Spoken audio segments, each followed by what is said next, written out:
Hello भरमन, नमस्कार, स्वागत आप सभी का। चलिए शुरू करें आज की अपनी चर्चा। गुड इवनिंग बच्चा लोगों, कैसे हैं आप सब लोग? एक बार मुझे बताएं, बिल्कुल आवाज वगैरह परफेक्ट आ रही है? अगर आज आवाज परफेक्ट आ रही तो कुछ ऐसी चर्चा जो स्वाभाविक रूप से खुश रही आप सभी लोग।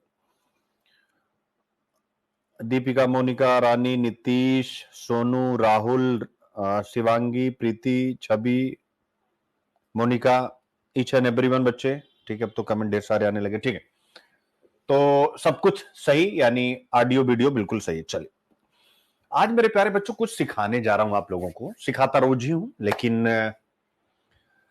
आप सब ने, भले आपका ऑप्शनल, देखिए यहां हिंदी लिटरेचर लिखा होगा, Hindi optional. The Indian express का एक टॉपिक मैंने लिया है और आपका ऑप्शनल भले ना हो, बट इसको आप ऐसे में कहीं भी कोट कर सकते हैं। और जिनका हिंदी साहित्य ऑप्शनल है, आप सब मुझे बताएं, आपने जब यह प्रेस ब्रीफिंग सुनी होगी, तो सुनी तो सबने होगी, एक बार मुझे बताएं, तो क्या आपके मन में कुछ ऐसा आया था कि यार चलो कुछ IQIP किया जाए at operation Sindoor press briefing, Ramcharitmanas and Rashmirathi quoted. इनकी लाइनें क्या है जिनको कोट किया गया है, उनके सिग्निफिकेंस क्या है। यानी ऑपरेशन सिंदूर की प्रेस ब्रीफिंग में रामचरितमानस और रश्मिरथी के हवाले से कहा गया, जो भी बातें कही गई हैं, ये कौन सी पंक्तियां और उनका महत्व क्या है। तो बहुत से टॉपिक हैं, आप देख सकते हैं। यानी मैंने 10th नंबर का टॉपिक सबसे पहले यहां पर आपके लिए पकड़ा है। पकड़ा इसलिए है कि जो लोग उत्तर प्रदेश PCS की तैयारी करते हैं, वहां पर यूनिट 1 यानी निबंध की 3 यूनिट है, A, B और C, जिसमें से पहली यूनिट में साहित्य पर एक प्रश्न फिक्स होता है, और यही कि साहित्य का क्या महत्व है, साहित्य का क्या उद्देश्य है, यह प्रश्न रहता है कि नहीं। ठीक है, तो स्वाभाविक है मुझे UPPCS का वह पार्ट भी पकड़ना था, लेकिन UPPCS के उस पार्ट को पकड़ने का जो आधार बना वो मेरे स्टूडेंट दुर्गेश वर्मा, जो स्वाभाविक है 2 IAS का मेंस लिखे हैं, लेकिन चूंकि कुछ स्थितियां सबके साथ रही, उनके साथ भी रही, तो वो UPPCS का मेंस लिख रहे हैं। और उन्होंने मुझे परसों एक ऐसे भेजा था कि सर इसको चेक कर दीजिए साहित्य पर। हालांकि साहित्य पर 8-10 ऐसे मैंने दे दिए, लेकिन फिर भी उन्होंने एक नए विषय पर लिखा, तो उन्होंने UPSC स्टाइल में लिखा, और साहित्य क्या था, थोड़ा फिलोसफिकल हो गया। तो मैंने उनको कहा कि आज आप क्लास में आइए और साहित्य के निबंध को कैसे टैकल करना होता है वो भी आप सीखिए। तो ये हो गया UPPCS वाले बच्चों के लिए। और स्वाभाविक है UPSC वाले कहेंगे कि सर हमारे लिए इसमें क्या है, अगर हमारा हिंदी ऑप्शनल नहीं है, अगर हमारा UPPCS नहीं है, तो इसमें हमारा क्या है। मेरे बच्चे, किसी भी, जिन्हें हम फिलोसफिकल ऐसे कहते हैं, दार्शनिक, या जिसे मैं क्रिएटिव पंक्तियां कहता हूं, आप कुछ भी लिख रहे हो, इनफैक्ट आप अगर ये लिख रहे हो कि राष्ट्र के विकास एवं सुरक्षा में विज्ञान प्रौद्योगिकी सर्वोपचार है, तो उसमें भी आप आज साहित्य और विज्ञान का मिश्रण करेंगे कि नहीं करेंगे। जीत मिली है विज्ञान के द्वारा बनाए गए हथियारों से, लेकिन जो जीत मिली है, जो विज्ञान के द्वारा बनाए गए हथियारों, वेपन्स से मिली है, उसको जस्टिफाई करने के लिए हमारी सेना अपनी प्रेस ब्रीफिंग में साहित्य का सहारा लेती है। तो यह दिखाता है कि विज्ञान, प्रौद्योगिकी और राष्ट्र की सुरक्षा और साहित्य में कितना गहरा संबंध है। तीनों शब्द पकड़िएगा, विज्ञान एवं प्रौद्योगिकी, राष्ट्र की रक्षा और साहित्य, इन तीनों में गहरा संबंध है। और यही तो साहित्य की सोउद्देश्यता है, यही तो साहित्य की सोउद्देश्यता है कि साहित्य हमेशा उद्देश्य से लिखा जाता है। साहित्य यानी साधन हित, साधन हित यानी हित में सा उपसर्ग लगाने से साहित्य शब्द हमारे सामने आ रहा। साहित्य यानी जो अपने आप में हित से जुड़ा हुआ है, लोगों के जीवन में बदलाव से, इस व्यवस्था में बदलाव से, इस व्यवस्था को आकार देने से जुड़ा हुआ है। तो रामचरितमानस आप सबको पता है, स्वाभाविक गोस्वामी तुलसीदास जी की रचना है, जिसमें उन्होंने राम के चरित्र के माध्यम से रामराज्य की अवधारणा को रखा है। और वही रामराज्य संविधान की प्रस्तावना में, भारतीय संविधान में और directive principles of state policy में दिखाई देता है। और अगर इस रामराज्य जो प्रस्तावना के दर्शन में शामिल है, directive principles of state policy के आदर्शों में शामिल है, उसी के संरक्षण का एक उपाय फंडामेंटल राइट्स है और सारी संस्थाएं हैं। तो रामचरितमानस की एक पंक्ति का जिक्र किया गया। और रश्मिरथी, रश्मिरथी मेरे प्यारे बच्चों, साहित्य में दो धाराएं होती हैं, कविता की बहुत सी होती हैं, लेकिन दो अभी जिक्र कर रहा हूं, महाकाव्य और खंड काव्य। महाकाव्य जैसे महाभारत कई सर्गों में है, यानी कई चैप्टर्स में है, और ना जाने कितनी कथाओं का एक संग्रह है। मेन कथा भी है, सहायक यानी अवान्तर कथाएं भी हैं। खैर उतना डीप आपको अभी फिलहाल के लिए जाने की जरूरत नहीं। तो महाकाव्य जैसे रामायण महाभारत, जिसमें आद्यंत शुरू से अंत तक एक कथा और उसकी पूरी श्रृंखला होती है। खंड काव्य क्या होता है, उसी महाकाव्य के किसी एक हिस्से पर बनाया गया। जैसे महाभारत के एक हिस्से को लेकर के रश्मिरथी लिखा गया, इसे हम खंड काव्य कहते हैं। यह भी 7 सर्गों में विभाजित है और इसमें जो कर्ण है महाभारत के एक मुख्य पात्र, उनके व्यक्तित्व और चरित्र के बारे में कहा गया। तो ये एक विषय है रामचरितमानस और रश्मिरथी, और इसका ऑपरेशन सिंदूर की प्रेस ब्रीफिंग में उपयोग किया गया। तो जरूरी नहीं कि आपका साहित्य हो या ना हो, लेकिन IQIP तो आपका है ना, इंटरलिंकिंग क्वालिटी इंप्रूवमेंट प्रोग्राम। तो चलिए मैं आपको IQIP कराता हूं, और जो बातें कही गई हैं उसको GS paper 3 internal security, governance, Indian polity, सबके साथ, इंडियन डेमोक्रेसी के साथ जोड़ता हूं। और उसके साथ साथ यूपीएससी का एक ऐसे नहीं, यूपीएससी वाले बच्चे कहेंगे सर आप तो आज आपने 40 मिनट मेरा ले लिया और केवल आपने ऑप्शनल की बात की और यूपीपीसीएस ऐसे की बात की। यूपीएससी वाले हम क्या करें, अगर हम कोर यूपीएससी की तैयारी करें तो आपको बताएंगे क्या कंपोजिट कल्चर यानी भारतीय संस्कृति, समेकित संस्कृति, इस पर निबंध पूछा जा चुका है। क्या पूछा जा चुका है? कंपोजिट कल्चर यानी समेकित संस्कृति। तो यही हमारी समेकित संस्कृति है जिसका प्रतिमान इस साहित्य में प्रस्तुत किया गया है। और वह साहित्य आज भी हमें इस बात के लिए प्रेरित कर रहा है कि हम अपनी संस्कृति को संरक्षित करें, क्योंकि वह संस्कृति जो साहित्य में सृजित है, आज उसी का सहारा लेकर के हम संपूर्ण विश्व को भारत के एक महत्वपूर्ण कदम ऑपरेशन सिंदूर को जस्टिफाई कर रहे हैं।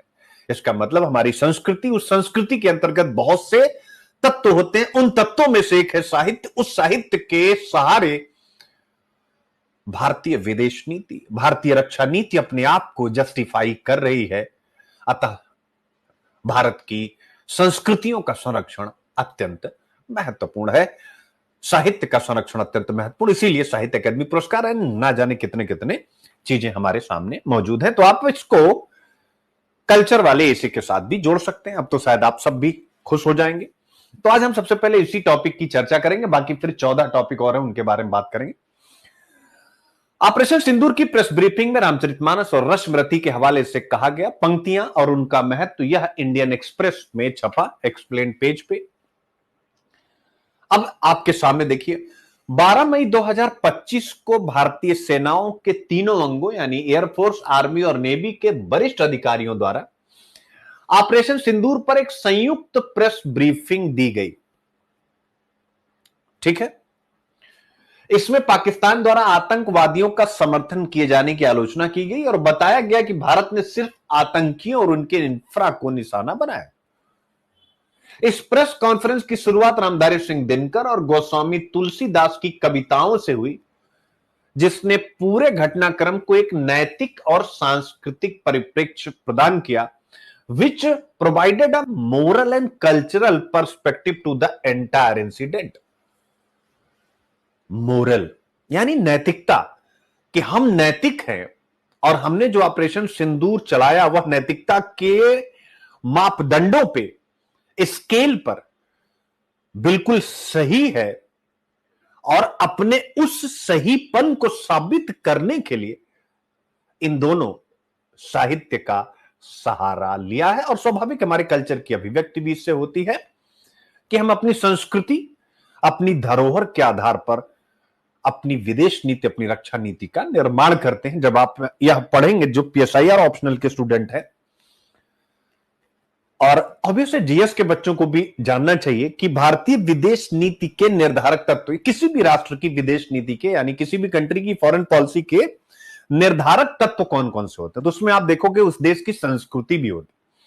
तो आप देख सकते हैं आज हमारे देश की संस्कृति ने भारत की विदेश नीति को एक नया रूप दिया। आप कहेंगे सर कैसे, थोड़ा और जस्टिफाई कीजिए।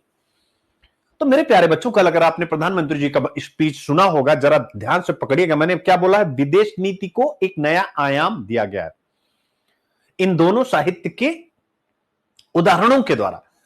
तो वो उपाय क्या है कि ऑपरेशन सिंदूर अब ऑपरेशन नहीं है, कोई अभियान नहीं है।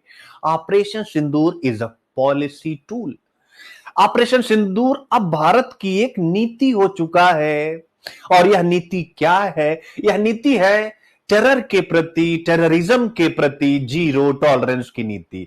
यानी कि अगर पाकिस्तान की तरफ से कोई भी आतंकी गतिविधि भारत में संचालित की जाएगी, उसके पुख्ता सबूत जैसे ही हमें मिलेंगे कि यह पाकिस्तान की तरफ से स्पॉन्सर्ड है, तो हम अपनी इंटरनल सिक्योरिटी को चैलेंज मानते हुए, अपनी सॉवरेंटी को एक चैलेंज मानते हुए उनके ऊपर तुरंत आक्रमण करेंगे। इसलिए यह ऑपरेशन सिंदूर अब कोई ऑपरेशन नहीं है, यह एक पॉलिसी में कन्वर्ट हो चुका है। आप सबने सुना है, अगर सुना है, ध्यान से नहीं सुना तो शायद अब आप बहुत अच्छे से इस पॉइंट को समझ गए। तो इसका मतलब है किसी भी देश की विदेश नीति को निर्धारित करने में साहित्य की महत्वपूर्ण भूमिका है, संस्कृति की बहुत महत्वपूर्ण भूमिका, यानी कल्चरल फैक्टर्स भी किसी राष्ट्र की विदेश नीति को निर्धारित करते हैं। और जो हमने यहां पर साहित्य का सहारा लिया, स्वाभाविक रूप से वह उसी चीज को आगे बढ़ाता है। अब हिंदी ऑप्शनल में जैसे मेरे प्यारे बच्चों प्रश्न आपसे पूछा, कुरुक्षेत्र के आधार पर दिनकर की युग चेतना, यह प्रश्न 2024 का है, बाय मिस्टेकन ये पिछले साल का प्रश्न है, आप देख सकते हैं। तो हालांकि मैंने यहां कुरुक्षेत्र का जिक्र किया क्योंकि कुरुक्षेत्र भी युद्ध और शांति के विषय पर लिखा गया, जिसकी मूल विषय वस्तु है कि भाई अगर चारों तरफ अन्याय हो, अत्याचार हो, तो हिंसा जायज है, यह बात समझाएगी। यानी शांति भी महत्वपूर्ण है, लेकिन देश काल परिस्थिति में हिंसा भी महत्वपूर्ण है, युद्ध भी महत्वपूर्ण है। और कुरुक्षेत्र जो रचना है रामधारी सिंह दिनकर की, जो आपके सिलेबस का हिस्सा भी है, स्वाभाविक रूप से वह भी पाकिस्तान के विरुद्ध भारत के ऑपरेशन सिंदूर का पूर्णतया समर्थन करती है। यह पंक्ति आप अपने दिमाग में रख लीजिएगा, इसको यूज कर लीजिएगा, IQ-IP कर लीजिएगा। बाकी 1 तारीख से साहित्य की क्लासेस स्टार्ट कर रहा हूं, तो मजा ही आएगा। अब देखिए जरा यूपी PCS के कितने निबंध हैं, मैं स्क्रीन से हट के आपके सामने केवल पढ़ता हूं। साहित्य का सामाजिक दायित्व, यानी समाज को कैसे साहित्य परिवर्तित करेगा, परिवर्तित करता है। तो साहित्य समाज का दर्पण है, स्वाभाविक रूप से। अब मैं दूसरे पर आता हूं, जरा जिसको गोल घेरा करता है इसको आप पढ़िएगा। क्या ये 100% जो ऑपरेशन सिंदूर के साथ मैंने टॉपिक दिया 100% कनेक्ट हो रहा है कि नहीं? नॉट अ 99%, यानी मैं कोई IQ-IP नहीं कर रहा हूं। क्या 100% यह कनेक्ट हो रहा है कि नहीं हो रहा है? आप लोग पढ़िए इसको, तब मैं पढ़ूंगा, और पहले कमेंट कर दीजिए हां या ना। क्या यह जो रश्मिरथी और रामचरितमानस का जिक्र करते हुए प्रेस ब्रीफिंग में बातें कही गई हैं, क्या यह 100% इस निबंध के साथ कनेक्ट है कि नहीं? Role of literature in nation building, राष्ट्र निर्माण में साहित्य की भूमिका।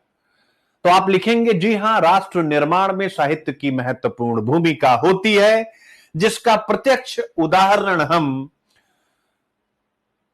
उस प्रेस कॉन्फ्रेंस में देख सकते हैं जो भारतीय सेनाओं के तीनों अंगों के वरिष्ठ अधिकारियों द्वारा ऑपरेशन सिंदूर पर एक संयुक्त प्रेस ब्रीफिंग में कही गई है। और उस ब्रीफिंग में रामधारी सिंह दिनकर और गोस्वामी तुलसीदास की कविताओं से शुरुआत की गई है और ऑपरेशन सिंदूर को इसके द्वारा जस्टिफाई करके एक नैतिक और सांस्कृतिक परिप्रेक्ष्य भारत की ऑपरेशन सिंदूर ऑपरेशन और अब नीति को प्रदान किया गया है। इस आधार पर हम स्पष्ट रूप से कह सकते हैं कि राष्ट्र निर्माण में साहित्य की महत्वपूर्ण भूमिका होती है। 100% इंटरलिंक हो गया। अब अगर ये 100% इंटरलिंक हो गया तो जो यूट्यूब पर, क्योंकि स्वाभाविक एक ही टॉपिक जाता है, तो जो बच्चे सीरियस हैं आप प्लीज सीरियस बने रहिएगा और जरूर अपने अंतर्मन में सोचिएगा कि इस लेवल पर काम करने के लिए, खासकर हिंदी मीडियम में आपके लिए कौन बैठा हुआ। मैं अपनी बात नहीं कर रहा हूं, अगर कोई बैठा होगा तो आप जरूर वहां जाइएगा, नहीं तो तमाम चीजें अपने मन मस्तिष्क में जो कुछ भी है सबको बंद करके केवल आपको मेरा हाथ पकड़ना होगा। आप विश्वास करिए, अगर इस लेवल पर आपने सोचा हो या किसी और ने कि ऑपरेशन सिंदूर यूपीपीसीएस किस टॉपिक में जा रहा है, तो स्वाभाविक है आप उसका हाथ पकड़िए, अदरवाइज छोड़िएगा नहीं। क्योंकि कभी कभी एक छोटी सी चिंगारी ही विस्फोट के लिए सफिशिएंट होती है। तो अगर एक ही चीज जो मैं आपको दिखाया हूं, इसी से आप समझिए कि किस लेवल पर मेरे अंदर ईमानदारी आप सबके प्रति, काम करने के प्रति। मैं ना लगाता तो भी क्या दिक्कत था, हिंदू का एनालिसिस करता, ढेर सारे क्वेश्चन मैंने बना ही रखे, अभी आपके सामने रखने वाला हूं, आप सेटिस्फाई हो जाते। यूपीपीसीएस का जिक्र करने का क्या मतलब था। तो मैं एक ही चीज आपसे कहना चाहूंगा कि आप बस, ये मैं इसलिए कहता हूं कि जिससे कि मेरा और आपका एक लंबा साथ हो। 6 अटेम्प्ट है, 9 अटेम्प्ट है, बाकी 11 12 13 अटेम्प्ट है। तो यार यूपीएससी ने कुछ सोच के अटेम्प्ट दिए। अगर आपने यूपीएससी को अपना जीवन बनाया है तो अब पता चला इसी में और भी कुछ करना है, ये भी करना है, वो भी करना है, फिर तो समस्या बनी रहेगी। इसलिए मैं कहता हूं एक साथ हम लोग बिताएंगे तो आप देख सकते हैं चीजें आपके हाथ में होंगी। लेकिन यार आप स्वयं विचार कीजिए, सरकारी स्कूल में प्राइमरी से लेकर के अभी तक आपने पढ़ा क्या, सीखा क्या। तो जब बहुत सी चीजें पीछे रह गई हैं तो उसको बराबरी पर लाने के लिए मेरे जैसे व्यक्ति को थोड़ा समय लगेगा ना। समझाते समझाते, पानी डालते डालते एक सूखी जड़ हरी होना शुरू होगी। खैर, अब आगे बढ़ते हैं। साहित्य और नैतिकता, लिटरेचर एंड मोरालिटी, क्या मस्त विषय। तो क्या मेरे प्यारे बच्चों, ये जो ऑपरेशन सिंदूर को नैतिक परिप्रेक्ष्य दिया गया है, तो क्या साहित्य का उपयोग नैतिकता की स्थापना के लिए किया जाता है कि नहीं, आप मुझे बताएं। आप कहेंगे हाँ सर, साहित्य का उपयोग नैतिकता की स्थापना के लिए किया जाता है। यह सुनील अभिव्यक्ति नहीं कह रहे हैं, जरा फिर से पढ़िएगा यहां पर। इस प्रेस कॉन्फ्रेंस की शुरुआत रामधारी सिंह दिनकर और गोस्वामी तुलसीदास की कविताओं से हुई, जिसने पूरे घटनाक्रम को एक नैतिक और सांस्कृतिक परिप्रेक्ष्य प्रदान किया। मैं कह रहा हूं, यानी साहित्य नैतिकता की स्थापना करता है। ऑपरेशन सिंदूर को जस्टिफाई करने के लिए प्रेस ब्रीफिंग में साहित्य का इसीलिए इस्तेमाल किया गया क्योंकि इस पूरे घटनाक्रम को, यानी ऑपरेशन सिंदूर और उसके साथ जुड़ी हर एक घटना को एक नैतिक रूप प्रदान किया जा सके। तो साहित्य और नैतिकता के बीच का गहरा संबंध, जिसका उद्घाटन ऑपरेशन सिंदूर से हो रहा है। अब मुझे बताएं बच्चे, मजा आ गया। यानी यह निबंध भी 100%, मैंने पूछा नहीं क्या 100% इंटरलिंक हुआ कि नहीं, नॉट 99% की खींच करके कुछ भी करा देना, आप देख सकते। तो ये सारी चीजें दो, बाकी आप साहित्य पर आता रहता, अपन करते रहेंगे। तो आई थिंक कि आप समझ गए कि किस हिसाब से आपको सोचने की जरूरत, क्योंकि देखो कंपटीशन बिग लेवल पर है, 1000 सीट, और उसके लिए तपस्या करनी है आपको मेरे प्यारे बच्चों। क्या करनी है? तपस्या करनी है। चलिए तो आगे बढ़ा जाए। और ठीक है, न्यूज आपने पढ़ी ली है तो बताने की जरूरत नहीं है, आगे बढ़ते हैं। अब यूपीएससी में हिंदी ऑप्शनल पद्य साहित्य खंड का रामचरितमानस, रामधारी सिंह दिनकर का कुरुक्षेत्र है सिलेबस में, लेकिन पेपर 1 में रामधारी सिंह दिनकर यहां मिसिंग है। पेपर 1 भी लिख लीजिएगा हिंदी ऑप्शनल का, जिसमें रामधारी सिंह दिनकर ही सिलेबस में है। आधुनिक साहित्यकारों में वहां कोई रचना नहीं है, रामधारी सिंह दिनकर साहब स्वयं सिलेबस में है। तो आपको रसमरथी पर लिखना पड़ेगा, और जो मैंने रसमरथी का जिक्र किया उसका आप यहां पर उल्लेख कर दीजिएगा। ठीक है, ए से वगैरह मैंने बता ही दिया, यूपीपीसीएस से भी बता दिया गया। हिंदी ऑप्शनल कुरुक्षेत्र के आधार पर ये सारी चीजें आपकी हो ही गई, ये सारे टॉपिक हो गए। ठीक है, तो व्हाट वाज ऑपरेशन सिंदूर, क्या ये मुझे पढ़ाने की आवश्यकता है या समय की बचत की जाए? व्हाट वाज ऑपरेशन सिंदूर, क्या आपको पता है ये? ठीक है, एक बच्चे ने पूछा, सर हम इस न्यू एंगल को सॉफ्ट पावर कह सकते हैं फॉरेन पॉलिसी के रेफरेंस में? नहीं, आप इसको ऐसे सॉफ्ट पावर, क्योंकि ऑपरेशन सिंदूर के साथ हम जा रहे हैं तो ऑब्वियस है, अगर ऑपरेशन सिंदूर भारत की विदेश और रक्षा नीति का एक महत्वपूर्ण अंग बना है, ऐसा मोदी जी ने स्पष्ट रूप से कहा है, तो ये हार्ड पावर, ये कोर हार्ड पावर की रणनीति है, जिसे कल प्रधानमंत्री नरेंद्र मोदी ने रखा। और आपने अगर नोटिस किया होगा, कोई लाग लपेट ने इतना स्पष्ट भाषण मुझे नहीं लगता कि हाल फिलहाल में मैंने किसी का भी सुना है। अब वो एक एंगल अलग है कि अमेरिका में ट्रंप के बारे में उन्होंने कहा नहीं कहा, वो एक अलग चीज है, लेकिन इतना क्लीन और क्रिस्टल, हर एक चीज क्लियर। अब वो अमेरिका वाला एंगल विपक्ष ढूंढ रहा है, मीडिया के कुछ लोग ढूंढ रहे हैं, वो आप भी ढूंढ सकते हैं, स्वतंत्र हैं, मैं भी ढूंढ सकता हूं, मैं भी स्वतंत्र हूं, एक अलग इश्यू है। लेकिन अगर आप भारत की विदेश नीति को आद्यंत शुरू से आज तक सुनेंगे, तो भारत ने जब शीत युद्ध में मीडिएशन को नहीं एक्सेप्ट किया, एक बार पंडित नेहरू जी ने यूएन में कहा था, उसके बाद तो स्वाभाविक है आज मीडिएशन हम क्यों करेंगे। दूसरी चीज यह है कि अगर अमेरिका के विदेश मंत्री भारत से पूछते हैं, भारत के विदेश मंत्री से, कि आपकी क्या राय है अगर पाकिस्तान सीज फायर करे, तो भारत के विदेश मंत्री क्या यह कहने के लिए शक्ति प्रदत्त है कि नहीं डेमोक्रेसी में, कि भाई हां अगर वो करेंगे तो हम कर लेंगे, बात खत्म हो गई। क्यों? क्योंकि युद्ध यार कितना आसान है इन घरों में बैठ करके युद्ध की बातें करना। जो सीमा पर लोग 15 लोग मरे, 20 लोग मरे, जो भी जानकारी 15 लोगों की आई है, मेरे बच्चे उस जीवन का क्या मूल्य। और ये मत समझिएगा कि मैं कोई साहित्यकार की निगाह से बात कह रहा हूं, जिन आर्मी मैन्स के, जिन आर्मी मैन्स को हमने, चाहे तीनों आर्मी, वो सब बॉर्डर पर लगे हुए हैं, कितने भी अच्छे इक्विपमेंट आपने दिए, क्या आप सोच सकते हैं उनकी फैमिलियां कैसे इन रातों को बिताई होंगी? किसी एक जनरल, इंडिया के रहे, ब्रिगेडियर या कुछ ऐसे समथिंग, मैं भूल रहा हूं उनका नाम, उनको कहते हुए मैंने मीडिया में देखा कि हर एक फैमिली पर, अगर आप न्यूक्लियर फैमिली लेते हैं, हर एक जवान पर 6 लोग होते हैं, 2 बच्चे, 2 माता पिता उनके, और एक पत्नी, आप सोचिए, और एक जवान। यानी अगर हम सिंगल वॉल्यूम ले तो एक सोल्जर पर 6 लोग डिपेंड होते। थोड़ी और फैमिली बड़ी हो, 8 से 10 लोग, आप सोचिए उन 10 लोगों का क्या हाल होता होगा, 15 लोगों का, जब उनका बेटा या उनकी बेटी बॉर्डर पर संघर्ष कर। ठीक है, उनकी नियुक्ति इसीलिए हुई, लेकिन क्या हम उसे, अगर हमने अपना ऑब्जेक्टिव पूरा किया है कि भाई आपने किया, हम आपकी जड़ पर आकर के प्रहार किए, तो क्या इतने पर हम रुक नहीं सकते थे? क्या सीज फायर लाजमी नहीं था? आप सब बताएं मुझे, और मेरी बात को सपोर्ट नहीं करना है, आपको अपना तर्क देना।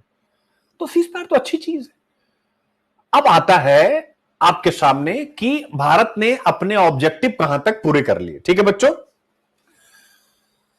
यह प्रश्न आता है, इसको भी थोड़ा सा मैं डिस्कस कर दूं कि ऑब्जेक्टिव्स, आप सबके भी मन में प्रश्न होगा कि ऑब्जेक्टिव सर क्या पूरे हो, जैसा कि सोशल मीडिया चल ही रहा है। आप ट्रस्ट करो, मैं सोशल मीडिया यूजर नहीं हूं, उसके बाद भी, क्योंकि मेरी पत्नी अच्छी खासी यूजर हैं, तो वो मुझे चीजें, तो सोशल मीडिया और जो एक और मीडिया है जो स्वाभाविक सरकार का समर्थक नहीं, और जरूरी नहीं कि सब लोग सरकार का समर्थन करें, मैं इसके भी पक्ष में नहीं हूं। सब ये पूछ रहे हैं क्या ऑब्जेक्टिव पूरा हुआ। मैं आपसे पूछना चाहता हूं मेरे प्यारे बच्चों, क्या लगता है कि जब तालिबान से अमेरिका बाहर गया तो अमेरिका का सारा ऑब्जेक्टिव पूरा हो गया था? एक बार प्रश्न का उत्तर दीजिएगा। जब तालिबान से अमेरिका बाहर गया तो क्या अमेरिका का सारा ऑब्जेक्टिव पूरा हो गया था? आप विचार कीजिए। तो ऑब्जेक्टिव कुछ ऐसे हैं मेरे प्यारे बच्चों, जैसे आतंकवाद। आतंकवाद को आप हमले से नष्ट नहीं करेंगे, याद रखिएगा। आतंकवाद को आप हमले से नष्ट नहीं कर सकते। क्यों? क्योंकि ये पाकिस्तान की जड़ में है। या तो हम पूरा पाकिस्तान खत्म कर दे, तो जब आप पाकिस्तान खत्म करेंगे, आप स्वयं चिंतन कीजिए। और ये कोई मोदी जी को कैर कहना है, सोन कुछ भी आप कह सकते हैं, क्योंकि इंडिया में अभिव्यक्त की आजादी कुछ अच्छी खासी है। मेरे प्यारे बच्चों, आप चिंतन कीजिए, पर्ल हार्बर और हिरोशिमा और नागासाकी। पर्ल हार्बर पर अटैक अमेरिका ने अपनी संप्रभुता पर अटैक माना और न्यूक्लियर छोड़ा। तो ऐसे में जो हम लोग बात करते हैं कि हम पाकिस्तान को तबाह कर देंगे, पाकिस्तान को खत्म कर देंगे, अगर आप पाकिस्तान को पूरी तरीके से खत्म करेंगे तो क्या वो न्यूक्लियर वेपन्स की तरफ नहीं जाएगा? मैं आपसे, अब आप कहेंगे कि सर तो क्या इसके कारण हम चुप बैठ जाए? नहीं, प्रधानमंत्री नरेंद्र मोदी जी ने भी कहा कि आपको चुप नहीं बैठना, और न्यूक्लियर ब्लैकमेल से अब हम ब्लैकमेल नहीं होंगे। तो स्वाभाविक है हमारा ऑब्जेक्टिव था एक, नंबर 1 लिखते चलिएगा, जिससे ऑपरेशन सिंदूर में हमारा ऑब्जेक्टिव था नंबर 1 कि टेरर के विरुद्ध अब हम जीरो टॉलरेंस पर हैं। यानी हम स्पष्ट रूप से मान चुके हैं कि पाक स्पॉन्सर्ड, पाक प्रायोजित यह आतंकवाद भारत के अंतर्गत है, और हमने बहुत बर्दाश्त कर लिया, अब पानी सर के ऊपर चला गया, इसलिए अब हम जीरो टॉलरेंस की नीति पर आ रहे हैं। जिसका उदाहरण है कि हमने सख्त सैन्य एक्शन किया 1971 के बाद। पहली बार पाकिस्तान, पाक ऑक्युपाइड कश्मीर नहीं, सर्जिकल और पठानकोट वाले के बाद स्वाभाविक रूप से केवल पीओके में हमने आतंकी कैंपों को नष्ट किया था। हम पाकिस्तान की सॉवरेन जमीन पे गए हवा के माध्यम से ही, यानी हमने उनके सभी महत्वपूर्ण बेस स्टेशंस को डिस्ट्रॉय किया। यानी हमने यह एक पैगाम भेज दिया कि अब हम आतंकवाद के प्रति जीरो टॉलरेंस की नीति रखते हैं। एक दूसरा, भारत की तरफ से चाहे वो हमारी सेना की ब्रीफिंग हो, विदेश मंत्रालय की ब्रीफिंग हो, या कल प्रधानमंत्री नरेंद्र मोदी जी का भाषण, दूसरा कि जीरो टॉलरेंस है, और हम ऑपरेशन सिंदूर को ऑपरेशन ना कह के अब उसे पॉलिसी मानेंगे। यानी अब अगर अगली बार तुम कोई पहलगाम करोगे, फिर तुम्हारे ऊपर ऐसा ही ताबड़तोड़ अटैक करेंगे तुम्हारे सॉवरेन क्षेत्र में। तो दो ऑब्जेक्टिव, यानी आतंकवाद को लेकर के हमने ये क्या दो बड़े ऑब्जेक्टिव अचीव नहीं किए बच्चों। तीसरा, हमने कहा कि अब अगर तुम न्यूक्लियर ब्लैकमेल करोगे कि हम न्यूक्लियर हमला करेंगे, हमारे पास पाव पाव भर के बम है, अब उसको भी हम नहीं मानेंगे। यानी भारत ने एकदम hard core foreign policy and defence strategy, offensive defence strategy Pakistan के विरुद्ध घोषित कर दी। क्या तीसरा अचीवमेंट हमने, ये बड़ा अचीवमेंट नहीं है? चौथा, हमने साफ कहा कि अब पाकिस्तान से बातचीत होगी तो पाक ऑक्युपाइड कश्मीर पर, इसके अलावा कोई बातचीत नहीं होगी। तो क्या इसे हम झुकना कहेंगे? पांचवा, कहा गया कि जो भी हमने पहले फैसले लिए, सिंधु जल संधि और अन्य, स्वाभाविक रूप से वह वैसे ही चलती रहेगी, उस पर किसी प्रकार का बदलाव नहीं होगा। अगला, अमेरिका ने भले कहा हो कि हमने कहा कि दोनों के साथ ट्रेड वॉर हम नहीं करेंगे। ट्रंप तो आप समझ सकते हो विश्व का भागीरथ बना हुआ है, लेकिन बिल्कुल भी भागीरथ नहीं। यूक्रेन के संदर्भ में क्या कहा उसने, पता नहीं इंडियन मीडिया कैसे, यूक्रेन के संदर्भ में आते ही कहा कि बस मैं यूक्रेन का युद्ध बंद कराने जा रहा हूं। बोला था कि नहीं बोला था? यूक्रेन के साथ मीटिंग कर ली, जेलेंस्की के साथ मीटिंग हो गई, झगड़ा कर लिया। तो आप देख सकते हैं उसका क्या ही सिस्टम है, क्या ही उसका तंत्र है, मुझे तो नहीं पता। और चाहे कांग्रेस की सरकार हो, बीजेपी की सरकार हो, मैं एज अध्यापक ये मानूंगा, वही 2019 का यूपीएससी का प्रश्न कि वाशिंगटन आज तक भारत को विदेश नीति में अपनी वह जगह नहीं दे पाया है जो भारत के सेल्फ स्टीम और एम्बिशन यानी आत्म समादर और महत्वाकांक्षाओं को संतुष्ट कर सके। ऐसा प्रश्न आप सब देखिएगा 2019 में यूपीएससी ने ही पूछ लिया आपसे। यानी अमेरिका कभी भी भारत को लेकर के स्पष्ट नहीं रहा। तो ये तो अमेरिका अगर कह रहा है, तो अगर पाकिस्तान की तरफ से उनके पास फोन गया, उन्होंने हमसे फोन करके पूछ लिया, हमने हां बोल दिया, तो अब वो उसको कोड कर दें, उसको ट्विटर पर डाल दे और कहां कहां पोस्ट कर दे हमने शांति कराई, तो ये उनका अपना बड़बोलापन है। एक दूसरा, अब किसी के मन में प्रश्न आ सकता है कि फिर भारत की सरकार को विरोध करना था। आप मुझे बताओ, एक इतना ताकतवर मुल्क है, उस ताकतवर मुल्क से हम झगड़ा मोल लें? अगर वो कह रहा तो कहता रहे, लेकिन हम तो एक्सेप्ट नहीं कर रहे हैं। हम तो साफ कर रहे हैं।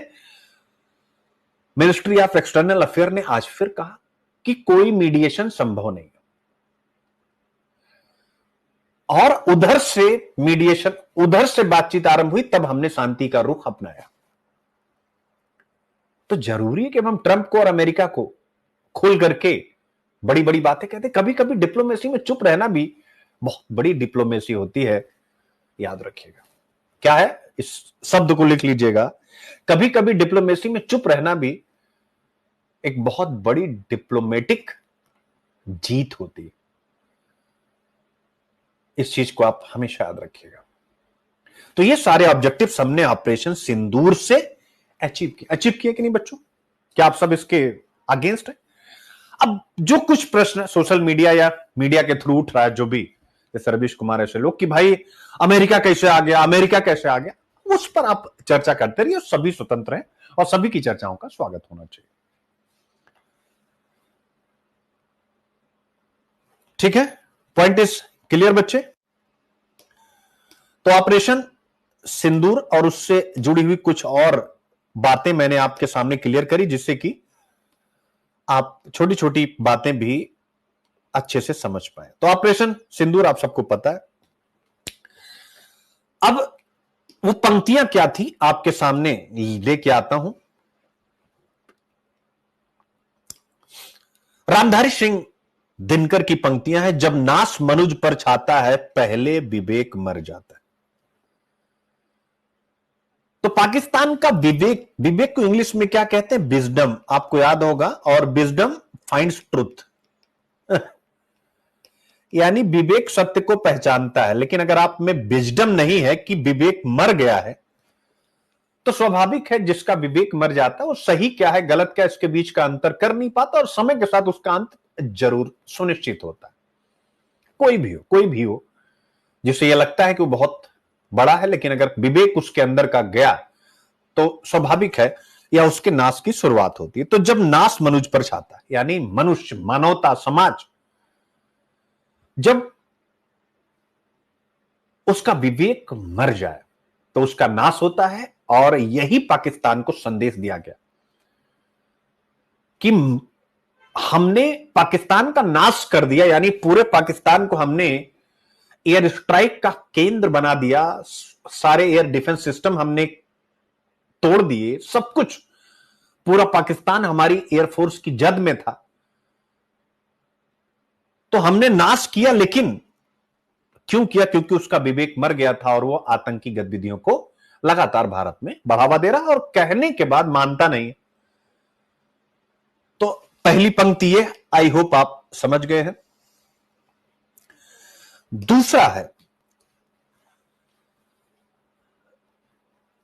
हित वचन नहीं तूने माना, मैत्री का मूल न पहचाना। यानी हमने अच्छी बातें की, आपसे मित्रता की भी बात की, तो ले मैं भी अब जाता हूं, अंतिम संकल्प सुनाता हूं, याचना नहीं अब रण होगा, जीवन जय या कि मरण होगा। यानी अब चाहे कुछ भी, अब हम युद्ध करेंगे। तो आप देख सकते हैं इन पंक्तियों का जिक्र किया गया है। और दूसरी पंक्ति यही कहती है कि भाई हमने सारे उपाय कर लिए, तुम दुष्ट हो और उस दुष्टता का जवाब अब रण से होगा। और उसी रण को हमने ऑपरेशन सिंदूर के तहत आगे बढ़ा। अब आता है स्पीकर कौन थे रश्मिरथी में, प्रसंग उसका देखिएगा। वक्ता भगवान श्री कृष्ण दुर्योधन को चेतावनी देते हुए कहते हैं।